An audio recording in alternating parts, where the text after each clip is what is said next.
welcome back to our second lecture on the Punic Wars. Remember, last time we talked about the First Punic War, which was primarily fought over the island of Sicily. It pitted the Roman Republic and the city of Syracuse against the Carthaginians. And eventually, because of the length of the war, the Carthaginians ran out of money, their mercenaries revolted, and allowed Rome to win. But remember that Carthage was not done fighting. It could still fight. It still had resources to fight. And now, after a few more years, in 218 BC, Carthage was ready for round two. And this time, they didn't just want Sicily. They wanted to destroy the entire Roman Republic. And once they had done that, they could take back all their old territory. That was the plan. Now, Carthage, in the intervening period, in the time between the end of the First Punic War and the beginning of the Second Punic War, was not just sitting around hoping that things would change. They are people with a plan. Specifically, their most famous and most powerful general from the First Punic War is a guy by the name of Hamilcar. And Hamilcar, he comes back to Carthage and he's upset because he was the only one winning battles against the Romans.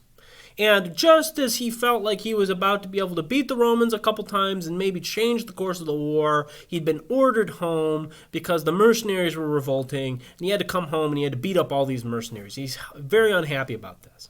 In fact, Hamilcar says to the leaders of Carthage, "You guys are bad leaders." And people that supported Hamilcar eventually rise to power.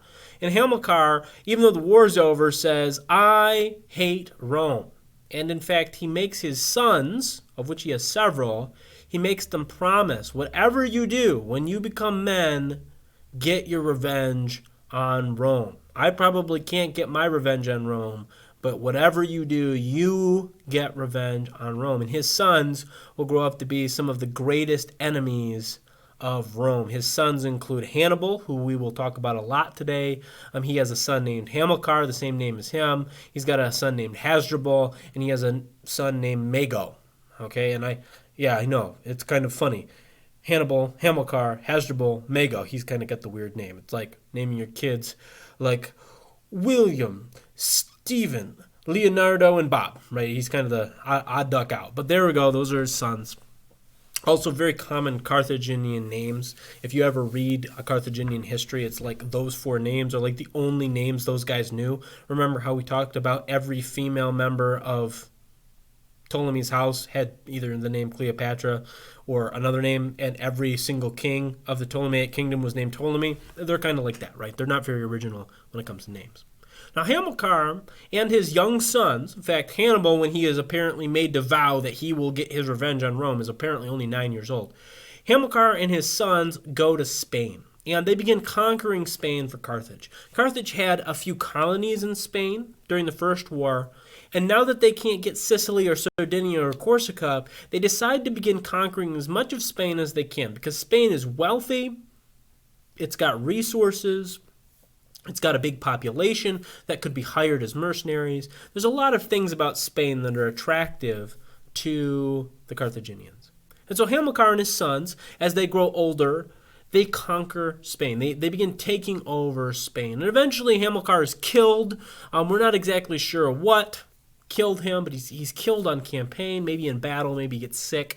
And his oldest son, Hannibal, takes over for his father. So now Hannibal is fighting in Spain. He's growing in experience, he's learning, he's becoming a better warrior, he's becoming a great general, in fact, and he's spending his time in Spain. But all this time, he is thinking to himself, I want to destroy Rome. I want to get my revenge on Rome. And again, just like the First Punic War, the beginning of the Second Punic War, is kind of one of those random events.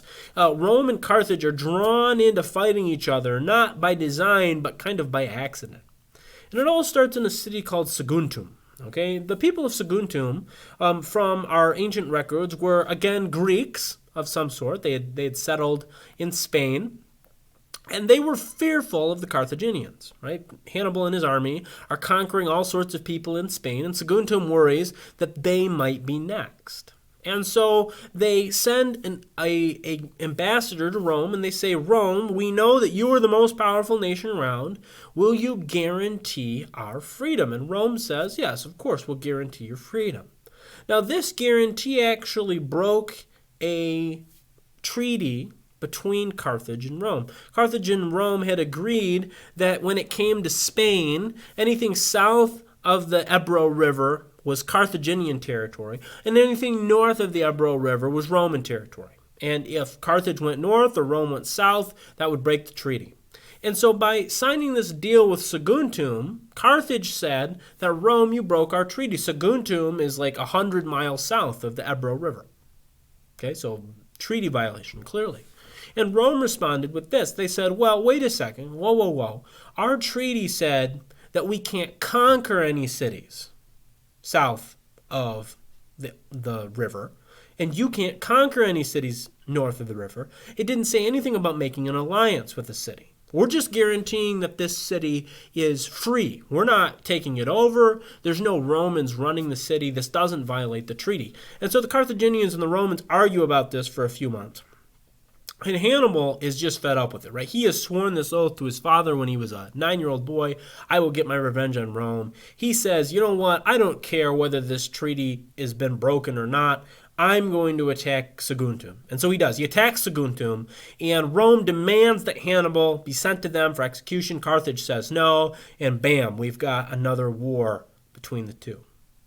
Now, much to everyone's surprise, Hannibal orders his brother to stay in Spain, but he's going to take as much of the army as he can, because the Romans don't really have an army in Spain yet. He's going to take as much of the army as he can, and he's going to march north by land.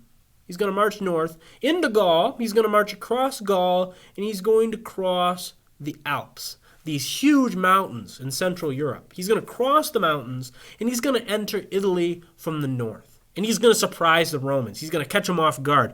The Romans are going to think that he's hunkering down in Spain. They're going to send their armies to Spain. And while they're doing that, Hannibal's going to get behind him, and he's going to attack Italy. That's Hannibal's plan. And so he takes his army. He marches out. He's got Carthaginian soldiers. He's got mercenaries. He's got Numidian horse riders, who are these North African horse riders, rumored to be the best in the world. He's got Spanish mercenaries. He even has Gauls sign up. And the Romans were always afraid of the Gauls because the Gauls had burned Rome way back in 390 BC. So he builds up this huge army. He even brings with him some elephants. According to the Roman sources, he brought something like 15 elephants. And he brings all of these troops, and he gets to the Alps. Now, the Alps, to us, right, we look at mountains as 21st century Americans, and we go, okay, mountains, right? You know, like I've been to mountains. Maybe you've been to the Appalachian Mountains. Maybe you've seen the Rocky Mountains. You know, you kind of go, oh, okay, you know, mountains. I drive over those in my car. But can I just take you back to 200 BC? Think about how difficult it would be to get over a mountain on foot, right? Think about climbing over a mountain. And then think about doing it with thousands upon thousands, tens of thousands of warriors, with horses, with elephants. And the Alps, by the way, are not like the Appalachian Mountains. They're not even like the Rocky Mountains. They're taller. They're bigger. They're snowier. People don't cross the Alps. In fact, Hannibal was the first person with an army to ever cross the Alps. When the Romans went around the Alps, they got on boats and they sailed around. That's how you get around the Alps. Not Hannibal. He's going to march over the Alps. And he times it. He times it to march over right in the middle of summer when there's the least snow. He marches over the mountains. Apparently, it was so dangerous that 14 of his 15 elephants died. So if the only thing you ever knew about Hannibal was that he crossed the mountains with elephants, he didn't do a very good job of that. In fact, he lost all of them but one. But his army, his men, made it across. They made it across, and suddenly they're in Italy where they're not supposed to be. Now, fortunately for the Romans, sort of, the Romans had been a little slow to send their army out. And fortunately for them, they had allies that lived on the other side of the Alps, and they had seen and heard this huge army that Hannibal had sent or was leading, and they had run back to Rome, and they said, don't send your army to Spain just yet. Keep your army and fight Hannibal, he's coming over the mountains, and you need to fight him. And the Romans go, oh, okay, this is important. We need to fight him here in Italy. And so rather than send their entire army to Spain, they just send a few legions to Spain, and they keep most of their army to fight Hannibal in northern Italy, in the Po River. Now, if you know the Romans, you probably think to yourself, this is going to be easy. The Romans always win. Yeah, unfortunately for the Romans, they're not going to win so good. In fact, the first battle goes really quickly. The first battle, the Battle of Ticino, Hannibal just shows up on the battlefield and he beats the Romans. The Romans are so disoriented, they don't even know what happens. Like, it seems like Hannibal just showed up, he beat them, he came off the battlefield, and they had lost. And the Romans kind of like picked themselves back up, they dust themselves off. The consul who had been leading the army goes, what happened? And he decides, okay, Hannibal, he is a pretty impressive warrior. We're not going to make that mistake again. This time we're going to line up in the right spots. We're going to hunker down in the right position, and we're going to beat Hannibal the old-fashioned way. We're going to charge into him. We're going to beat him. Our troops are better than his. We're Roman soldiers. We're the best battlefield troops on the planet. We can do this. And so he retreats. He finds a new location. It's a perfect location, or so he thinks. He's on one side of a river, and the river is fairly shallow, and it will restrict how much Hannibal can use his horses, and he's going to line up on that side of the river. He's going to call the other half of his army to him, because only half of his army had been present at this last battle. The Romans are going to call together their troops. They're going to march across the river, and they're going to fight Hannibal. And this is going to be at a place called Trebia, outside of a city called Placenta. And this is where the Romans decide to fight. Unknowns to the Romans, so the Romans line up on their side of the river, Hannibal lines up on his side of the river. Unknowns to the Romans, Hannibal sends his brother Mago, who had come with him, and he sends Mago to look for a good place to hide his cavalry, and he finds a great place. It's a low stream bed, but apparently the water was low this year, and so the Romans thought that was a stream, but in reality it was just a bunch of reeds. And so Mago and his horsemen, they hide some of their soldiers and some of their horsemen in these reeds out of view.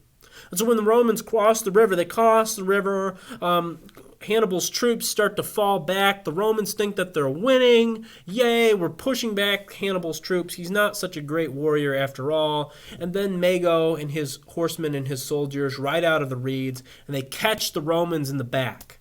And the legions are good at fighting front on. They're even good against things attacking them on their sides if they know they're coming. But from the back, the Romans they're just devastated. One of the big reasons is that Roman generals fought from the rear. They were in the back of the battle, and they needed to be, because in that checkerboard formation, the Romans needed to move units forward. And the only way to know when to do that was to be at the back so you could see everything. So that's where Roman generals fight. It's not like Alexander the Great, who was at the front of his men. But that's where Alexander fought. That's not where the Romans fight. They fight in the back. But the problem is that if some enemy gets behind you and attacks you, your general might get killed, and that's exactly what happens to the Romans. The consuls go down fighting, right? They're killed by Mago and his horsemen and all of these Carthaginian warriors, and suddenly the Roman army is now pinned in the middle of two forces. They don't have any generals, and they panic, and they run, right? Because they're surrounded on two sides, they don't know what to do, and they panic. And Hannibal beats a real Roman army in a real field battle, and this hadn't happened for a long time. The Romans were not used to losing like this, and they flee off the battlefield, and Hannibal's won. Now, at this point, things are looking bad for Rome, right? They've lost their consuls, they've lost their army, and Carthage, or Hannibal, can now kind of camp down. He can spend the winter in northern Italy. He can eat all the Romans' food, and things are looking pretty grim. But the Romans, they're stubborn. Remember, if we know one thing about the Romans, they are stubborn. The survivors get back to Rome. The Senate says, okay, brush yourself off. We're going to pick 2 new consuls, and we're going to go get them next time. All right? Next time, boys, go win.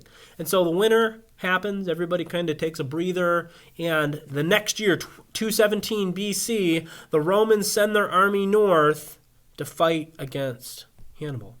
But this time, Hannibal gets the drop on the Romans again. And the Romans show up. They're not gonna fight Carthage in a dumb position anymore, right? They've gotten smarter than that. And so they kind of wait to see what Hannibal's going to do. And Hannibal kind of acts like he's going one way, acts like he's going the other way, and then he starts marching across a lake, right? Lake Trasimene. And he marches along the lake so quickly that the Romans lag behind a little bit, and they're kind of chasing him. They don't want to fight him quite yet, but they want to get him pinned down in a bad battlefield where they can win easily. No hiding horses this time. Well, unfortunately for the Romans, Hannibal's going to hide not just his horses, but his entire army. So as Hannibal is marching along Lake Trasimene, he sees up above him to his left, because he's marching from the west to the east, he sees a bunch of trees and a bunch of places that he thinks to himself, this would be a good place to hide my men. And so he marches along the lake. He actually builds a camp, and he sets up his Spanish and African infantry. He sets them up guarding the camp. And he tells the rest of his men, especially the Gauls, who the Romans were so afraid of, he tells the rest of his men to go hide up in the trees. So the Romans, eventually, they're marching along the lake, and this is very narrow. There's trees on one side, there's a lake on one side, there's really only a few hundred feet of ground between the two.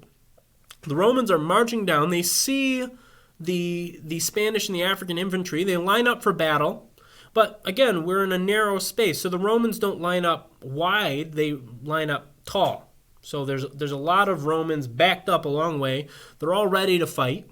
But they think their enemy's in front of them. But really, what Hannibal has done is he's lined all of his troops up to their side. And on a signal from Hannibal, all of these warriors, especially these Gauls, who remember the Gauls, they liked to charge into battle, painted blue, completely naked, right? They were really scary. They charge down the battlefield, they charge down the mountains, and the Romans are shocked. They're expecting to fight this way, and now they've got to fight this way. And the Romans trying to rotate, but while they're rotating, they're being attacked, and they're pushed. And they're pushed, and they're pushed, and they're pushed back until suddenly the Romans find that they are fighting knee-deep in water. And they're still being pushed back. Soon, the back rows of the Roman lines are literally drowning. They're in heavy armor. They've got shields strapped to their arms. They've got metal plates on. They've got mail. And they're getting backed into the water, into the mud. They're sinking into it. And the Roman soldiers are literally drowning. Right? So the soldiers in front are fighting, the soldiers in the back are drowning, and again, Hannibal destroys a Roman army. One of the consuls is killed in the fighting. The other consul in the rear guard, the back part of the army, manages to fight their way out. They escape, but most of the army is again wiped out. So Hannibal has beaten the Romans once, and he's destroyed 2 Roman armies. Okay, at this point, if you're Rome, you would think that you're getting a little nervous. In fact, some Roman businessmen came to the Senate and they said, we've got to negotiate. We've got to negotiate now. And the Senate just said, we're going to elect some new consuls, raise some new armies, and we're going to win. Right? And this is the Roman spirit. No matter how many times you beat them, they just pick themselves up, brush themselves off, wipe the mud off, and they're ready to keep fighting. And by the way, we're not talking like a few thousand men are killed at Lake Trasimene. We're talking like 40,000 men. Like 40,000 soldiers are killed at this battle. Okay? Slightly fewer are killed in the last few battles. But the Romans have lost probably 75,000 men. That is a lot of soldiers. That's more than the United States lost in all of World War I. We only lost about 50,000 men in World War I. The Romans have lost more in 2 battles. Okay? This is devastating.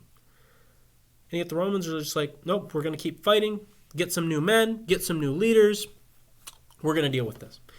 Now, the guy they pick as the new leader is a guy by the name of Fabius. And Fabius isn't just a consul. In fact, the Romans say this situation is so bad, we're going to break our one cardinal rule about leaders. Remember the one cardinal Roman rule? There's got to be at least 2 leaders, right? There's 2 consuls because they don't like having kings, not just one guy. They're going to break that rule, and they're going to say, Fabius, you're going to be our leader. And in fact, the Romans had a word for a leader who had power just himself. They called him a dictator. You're probably familiar with that word because there are still dictators around today. Right? They're people that are in power. Nobody votes for them. They're just made the leader. Right? Usually they take it through military conquest. Fabius wasn't a mean guy. He wasn't a bad guy. But the Senate declares that this situation is so dangerous that we don't even want 2 leaders. We want 1 leader. Fabius, you're in charge. So Fabius takes a new army. Rome builds another army. They put together another army. And he goes to fight Hannibal. Except Fabius doesn't intend to fight Hannibal. Fabius intends to wait Hannibal out. Now, Hannibal has a strategy, and I haven't talked about it yet, but let me do that now. Hannibal's strategy is this. He's going to show up in Italy. He's going to win a bunch of battles. Check mark, he's done that. And by winning a bunch of battles, he's going to convince all of those cities that had allied with Rome back the last few hundred years, they're going to give up on Rome, and they're going to become Carthaginian allies. And they're going to give the Carthaginians food, and they're going to give the Carthaginians soldiers, and they're going to fight against Rome. And then Rome's going to have to give up. Because just like Carthage had when their allies had turned on them, surely Rome can't keep fighting if their allies turn on them. But here's where Hannibal's plan doesn't go right. The cities of Italy, the allies of Rome, they don't switch sides. They go, wow, the Romans lost some battles? That stinks. And that's it, right? They're like, oh, that's sad. But they stay on Rome's side. When Rome asks for food, they send food. When Rome asks for soldiers, they send soldiers. So Fabius says, look, our allies are still on our side. We still have food. I'm going to wait Hannibal out. And that's exactly what he does. He just follows Hannibal around. He's like a little dog that doesn't trust you, but follows you around, right? It's constantly watching. It's constantly trying to see what you're doing. And Fabius would even try and get around Hannibal and block him from going places, right? If he thought Hannibal was low on food, he'd try and block him from getting to fields where he could steal food. But that's Fabius's solution. And it was a good solution. The problem is that some people weren't so fond of it, right? The Romans were like, wait a second, Fabius, we put you in charge to go win a battle. That's what you were put in charge for. You're supposed to go beat Hannibal. No, I mean, like, let's take an aside and look at how well that had gone the last few times, right? So Fabius is like, I'm not going to go fight Hannibal. Look what happens when you fight Hannibal. You lose, and you lose your entire army, right? That's dumb. I'm not going to do that, right? But many Romans were like, no, you need to go fight a battle. And so Fabius he's demoted. He's not kicked out. He's just not a dictator anymore. Okay, so they bump him down. He's now just a proconsul, and they pick 2 new consuls, and they tell those consuls, you guys get the army, go fight Hannibal. And they say, okay, we're going to go fight him. We're going to go battle him at the city of Cannae. The city of Cannae is probably the second biggest city in all of Italy. That's where we're going to go fight him. And so these consuls bring together what might have been the biggest Roman army of all time. It may have had 100,000 men in it. It at least had 80,000 men. We know this because 80,000 people die in this battle. Okay, so at least 80,000 men, possibly 100,000 men in this Roman army. And they're going to fight at the Battle of Cannae. And the Romans, they are all in on one strategy. They're going to line up in a monstrous line.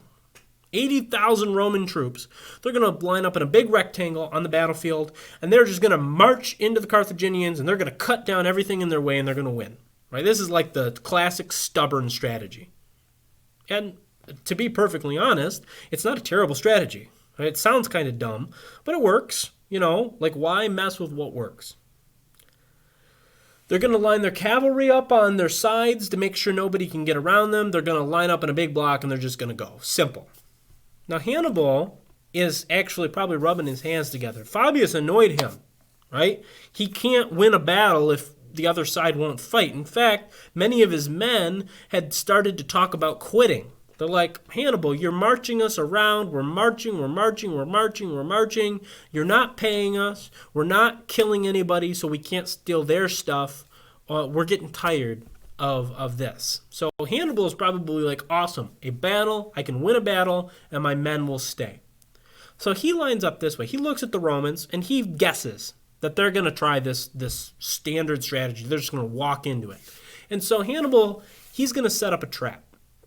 But it's not a trap that the Romans can't see. It's actually a trap of deception. Because what he does is he breaks one of the rules of warfare. One of the rules of warfare is this: you put your best troops in either the center or you put them on your right side. That's where you put your best troops. And the reason is you want to break through on that side. Then those guys can get behind the rest of the enemy army and they can take them out. That's the plan. What Hannibal does is he puts his worst troops in the middle. His worst troops in the middle, that's not how you do it. That's not how the rules work. That's not how strategy goes. He puts his worst troops in the middle. He puts his best troops on the sides. So he kind of lines up like this. Weak troops here, best troops out here. And when the Romans in their big block smash into the Carthaginians, the middle of the Carthaginian line, it starts to bend backwards. It starts to run away, right? It's the worst troops. The Romans think that they're winning. They're pushing them back. And the Romans don't care about anything else. The Roman cavalry on the side, they get chased off the battlefield. Romans say, we don't care. We're winning in the middle. We're going to win the battle. And on the sides, the Carthaginian troops don't seem to be engaging the Romans. In fact, they're kind of spreading out. It's kind of like squeezing down on peanut butter. The peanut butter is kind of like shooting out the sides. The best troops are kind of squeezing around the sides of the Romans. The Romans say, we don't care. We're winning in the middle. We're going to win this battle.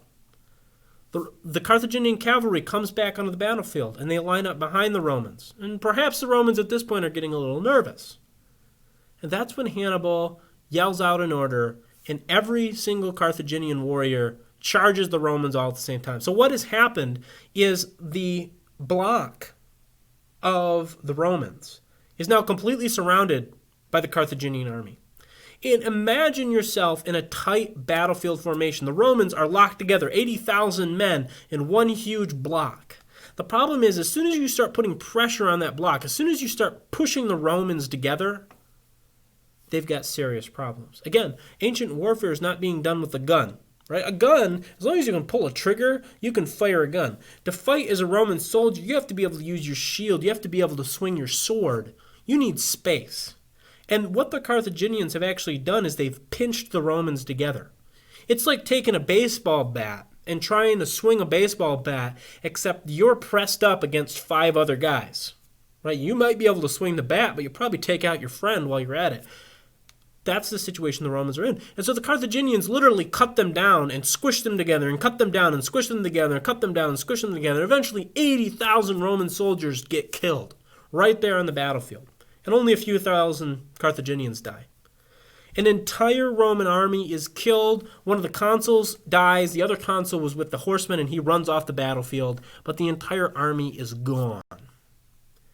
And finally, the city of Cannae goes, if the Romans can't stop Hannibal in a battle like that, then the Romans are toast. So the city of Cannae says, we give up. Carthage, let's make a deal. And that's what Hannibal wanted the entire time. And Fabius, who isn't at this battle, he goes to the Senate and he says, see, my strategy was right. Fighting Hannibal directly is a bad decision. And so the Senate says, Fabius, you're right. Remember, the Romans are stubborn. They say, okay, Fabius, you're dictator again. We're going to raise a new army, and you go do what you've been doing. We're going to keep fighting. And so Hannibal, he sends ambassadors to the city of Rome. He says, all right, Rome, ready to negotiate? Rome says, why? Right? And so the ambassador goes back. I mean, that's all the Senate said. Why? Why would we negotiate? And Hannibal, right, you can just picture him kind of sitting in his camp going, well, why do you think? I've beat your armies. I've beat your best generals. I've beat you 3 times. I haven't just beat you. I've wiped you out 3 times.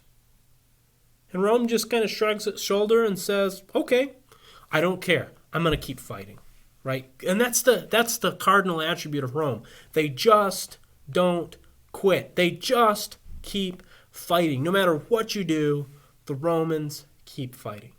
Now, that's actually where we're going to end it for today. We've got one last lecture on the Punic Wars, the wrap-up of the Second Punic War. We'll do that on our next lecture here. But that's where we're going to leave it, right? In 216 BC, Hannibal has beat the Romans, and he's beaten them badly, and yet the Romans won't give up. And we're going to talk about how the Romans take this horrible disaster, possibly the worst disaster of all of Roman history, and they're going to turn it into victory. Because, spoiler, Rome wins the war. And we're going to talk about how they do that next time.